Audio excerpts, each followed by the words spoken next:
Hello everybody, hello বন্ধুরা, সবাই কেমন আছো? আশা করি সবাই ভালো আছো, আমিও ভালো আছি। আর আজকে হলো সানডে, রবিবারের বাজার।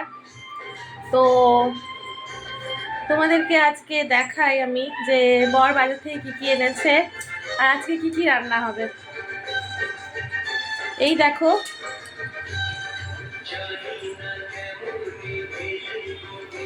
এটা হচ্ছে চিংড়ি মাছ। আমি বলেছিলাম একটু, কারণ আজকে ফ্রাইড রাইস খাবে বলেছে আর দেশি মুরগি এনেছে, সেই জন্য কষা করে করবো ফ্রাইড রাইসে। বলেছিলাম যে একটু ছোট চিংড়ি আনতে, আর মানে ভালো লাগে আর কি দিলে।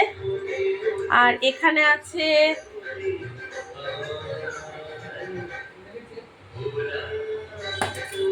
কাতলা মাছ আছে আর শিঙি মাছ আছে।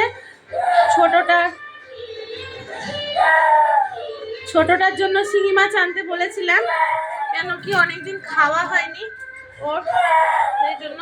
আর এখানে আছে দেশি মুরগি,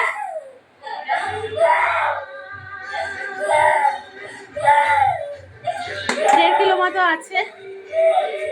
তো ছেলে একটু লেগে গেছে, তাই জন্য কাঁদছে। আর আমাদের বাড়িতে মানে রোববার ছুটির দিন হলে গানের আওয়াজ পাচ্ছ তোমরা, গান চলে ছুটির দিন, মানে বর একটু গান ফান শুনতে ভালোবাসে, মানে গান চালিয়ে দেওয়া হয়, দিয়ে এরকম ভাবে ওর কাজ করতে থাকে, আমি আমার কাজ করতে থাকি, ছেলেদের। এই হলো আজকের মেনু, দুপুরবেলায় হবে। তো তোমাদের দেখালাম, আমাদের ব্রেকফাস্ট করা হয়ে গেছে। এখন এবার বাকি কাজ আছে, টুকিটাকি কাজগুলো করব।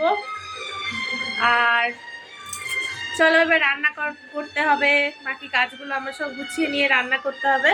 তো এখন টাটা, আবার পরে দেখা হচ্ছে।